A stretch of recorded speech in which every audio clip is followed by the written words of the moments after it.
just saw were taken with my Blackmagic Pocket 6K Pro. I've had the camera for about a year now, and I thought that I'd check in and talk about my experience with it a year down the line. If you just want to know whether I like it or not, and then you're going to leave the video, well, yes, I do, and I have no regrets as to buying it.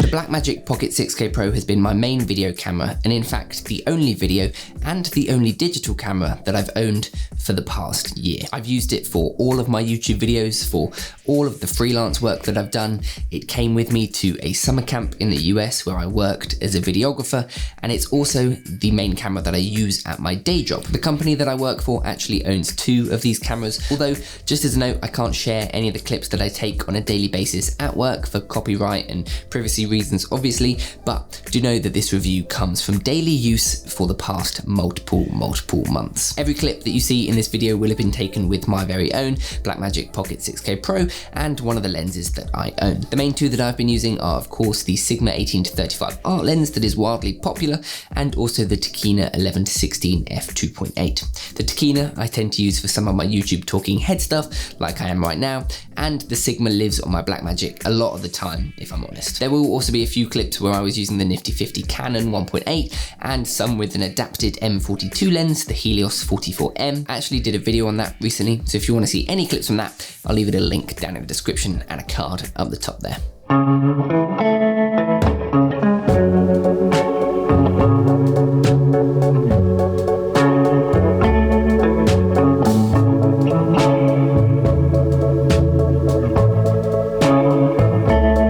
So, 1 year with the Blackmagic Pocket 6K Pro. What are some of the best things about shooting with the camera that I've found over the past year? Well, clearly the biggest benefit of this camera is the image quality that it produces, particularly for the price that you pay. The image that you get straight out of the camera from the Pocket 6K Pro simply with a Rec 709 conversion LUT, or the LUTs that Blackmagic provide to you, is incredible. Of course, lighting, framing, and a basic grasp of color theory and what makes a good and cinematic image is equally, if not more, important than the camera, but as a tool to help you develop all of these things whilst consistently delivering a great looking image, the Pocket 6K Pro is absolutely one of the best.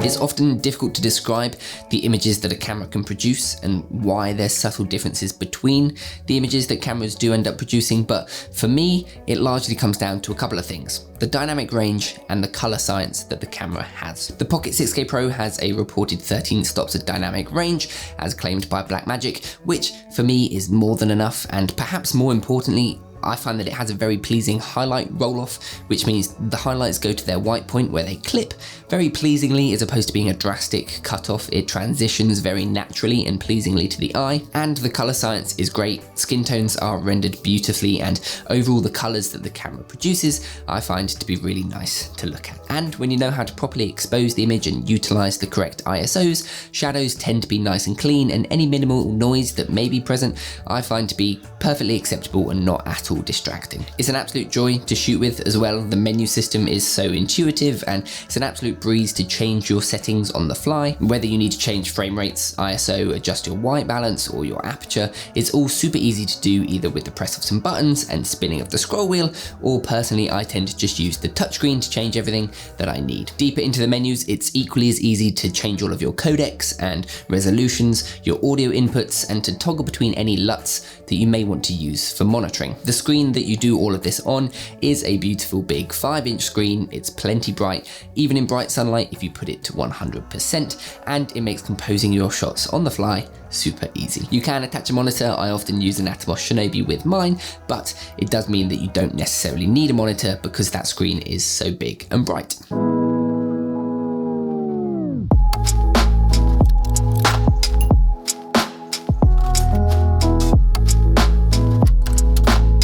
Another big bonus for me is the multiple exposure tools that come built in with the camera. False color being the most useful of these for me personally. False color allows me to directly see where my skin tones are, what may be clipped in either the highlights or the shadows, and also what I'm exposing as middle gray. It's almost like Ansel Adams' zone system for tones within photography, zone 5 being your middle gray, and that is what you sort of set your exposure to, and visualizing that in real time is a really useful thing. It's such a useful exposure tool that I use for exposing almost every single shot with the 6K Pro, and the fact that it comes built in with this camera at the price point that it has is a huge bonus. Of course, I couldn't talk about what's so great about the camera without mentioning the fact that you can shoot 6K RAW in the camera, and with the different compression ratios, you can actually shoot 6K RAW to an SD card if you wanted to. Being able to shoot RAW is so helpful in that it allows you to change things like your ISO and white balance in post, as though you had done it straight away in the camera and nailed it first time. If you're shooting in quite a mixed lighting scenario and very run and gun without the ability to use a grey card to properly white balance for every new location that you're in, this can be so hugely beneficial to really nailing your white balance in post, ensuring that you get a proper looking image. And of course, you can change your ISO, meaning that if your image isn't quite exposed perfectly right how you wanted it to be, it's very easy to change this with just the tweaking of a few different settings in the RAW tabs in DaVinci Resolve. Finally, the big bonus that makes the camera an even more impressive price is the fact that you get DaVinci Resolve Studio included with your purchase of the camera. As I've already discussed, it's super easy to get the image that you want to looking great straight out of the camera, and the tools in the Pocket 6K Pro help you to do so. When you add in the fact that you get DaVinci Resolve Studio, you get industry standard cinema color grading tools that allow you to really stretch the capabilities of the image, particularly when you're shooting in RAW. I personally like to use Final Cut Pro for a lot of my smaller shoots, like this sort of YouTube video that's pretty simple, and so I would love if they added B-RAW support to Final Cut Pro, I can't deny, but I mean, I've completed internships in post-production houses in London, and DaVinci Resolve Studio is used to grade Hollywood standard as well as independent feature standard films, so getting that as well within the price of the camera is absolutely incredible.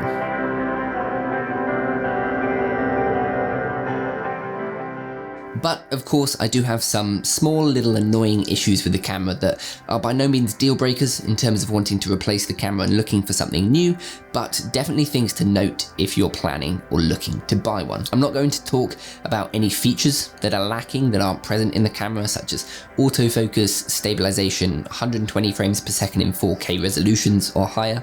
As nice as they would be to have in the camera, they're features that were never in the camera. It's a cinema camera, and so it was never going to have things such as continuous autofocus or great stabilization, and so I don't massively see them as cons, and definitely not things that I've sort of discovered within the last year. They also would have made the camera far more desirable to a lot of people and thus a whole lot more expensive. So instead, I'm going to talk about just a few small annoyances that I've found whilst putting this camera through its paces over the last year.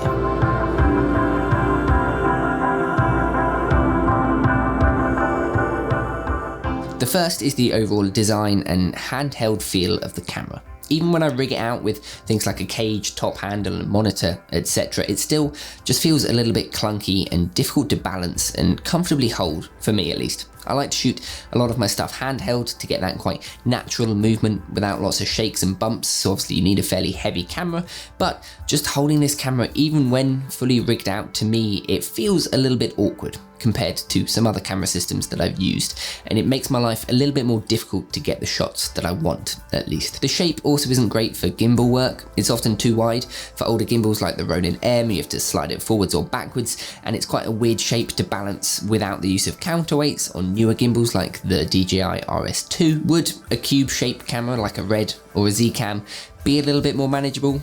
Probably, and I think Blackmagic are probably working on something like that because of the popularity, but this original shape is just a little bit awkward and a little bit clunky. The second issue that I found with the camera is the consistency between units. The image looks great and pretty much will always look the exact same between cameras. I've had no issues with that, but the screens are where the big difference comes into it. My first unit that I've had since I bought it had an incredibly blue screen when they sent it to me. They did of course release a little manual fix to that so I could collaborate the screen by eye to other monitors or with a color chart, but having used 3 different units now between this one and the 2 I have for my day job, and also my friend Joe has one and I've seen his screen, they're all slightly different. I think all 4 probably had subtly different colors to their screens, and it can make it a little bit more difficult to properly white balance when jumping between cameras. Of course, if you're shooting in B-roll, which is one of the big upsides of the camera that I mentioned, the white balance in camera doesn't matter, but it would have been great to have that just working correctly straight out of the box.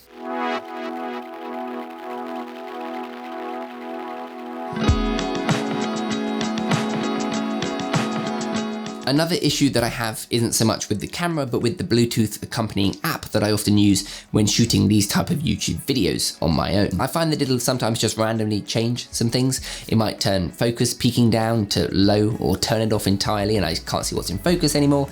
And it might change the frame guides that I have or turn off the little horizon indicator. I've no idea why it does this. I've tried reconnecting the camera and that didn't fix anything. I don't know if this is an issue that only I've been having, whether it's something with my phone and the connectivity, I don't know. It could be more widespread, and again, it's not at all a deal breaker. There's ways around it, but it is just a little annoyance that I've found. And finally, the only other issue that I really have with the camera is the little flappy port covers on the side that protect the HDMI and power and things like that. They're so annoying. They just get in the way of every cable that I want to plug in, and they frustrate me to no end. So I did remove all of them fairly quickly, which I guess is an issue solved, but causes another one, really.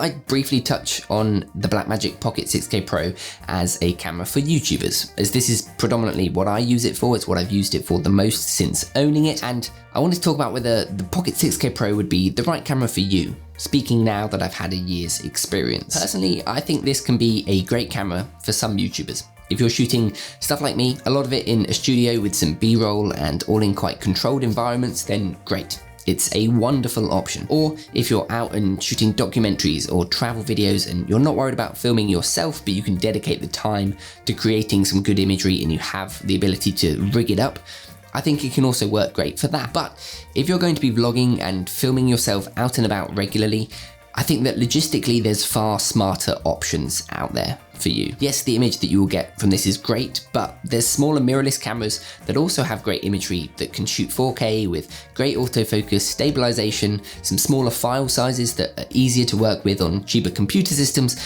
and I think that these offerings are often going to be suited to that style of YouTuber a lot more. I make videos on film photography largely, and some videos I won't get any clips out in the field of me taking these images because of the hassle that it would be to take a fully rigged Pocket 6K Pro with me alongside all of my photography stuff. If I had a smaller mirrorless camera, maybe that would come along with me. So it's definitely a trade-off that you'll have to consider. You will make the best videos and the best imagery with a camera that you enjoy and that you are comfortable shooting with. And that is the main thing to consider.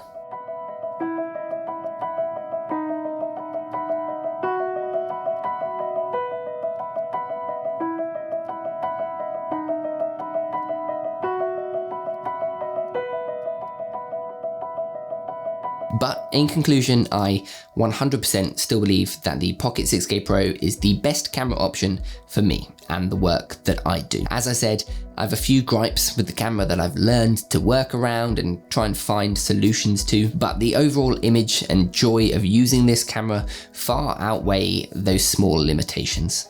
The Pocket 6K Pro is ultimately an incredible little cinema camera that, for the price, I just don't think you can beat, even a year later. I hope that you've enjoyed this video. If you did, let me know by leaving a like or your thoughts in the comment section down below. And if perhaps you want to see some more stuff from me, feel free to hit that subscribe button and don't forget to hit the little bell next to it so you can be notified every time that I upload. Stay safe everyone, stay happy, and I'll see you in the next one.